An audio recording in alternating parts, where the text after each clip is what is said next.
ఈరోజు మనం ఎంతో రుచికరమైన శనగపప్పు వడలు తయారీ విధానం తెలుసుకుందాం. శనగపప్పును 4 గంటలు నానబెట్టుకోవాలి.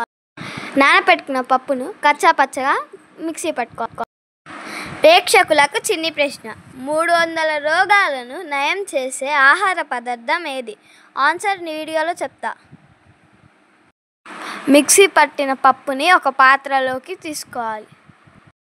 అల్లాన్ని పచ్చిమిర్చిని చిన్న ముక్కలుగా కట్ చేసి వేసుకోవాలి. పెద్ద సైజు ఆనియన్ని చిన్న ముక్కలుగా కట్ చేసి వేసుకోవాలి. కొత్తిమీరని కూడా చిన్న ముక్కలుగా కట్ చేసి వేసుకోవాలి. ఇది చాలా క్రిస్పీగా టేస్టీగా ఉండే రెసిపీ, పిల్లలకు చాలా నచ్చుతుంది. ఒక చెంచాడు కారానికి తగ్గంత ఉప్పు వేసుకోవాలి. ఈ ఇంగ్రీడియంట్స్ అన్ని బాగా కలిసేలా కలుపుకోవాలి. మీకు నచ్చితే అర స్పూన్ చాట్ మసాలా వేసుకుంటే ఇంకా బాగుంటుంది. బాగా కలుపుకున్న ఈ మిశ్రమాన్ని 15 నిమిషాలు కదిలించకుండా ఉంచాలి. ఈ చిన్న చిట్క వల్ల రెసిపీకి టేస్ట్ చాలా పెరుగుతుంది. పావు గంట తర్వాత స్టవ్ పైన కళాయి పెట్టి నూనె పోసుకోవాలి.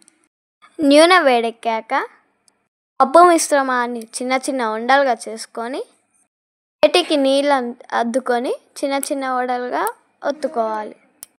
ఒత్తుకున్న వడలను మెల్లగా నూనెలో వేసుకోవాలి.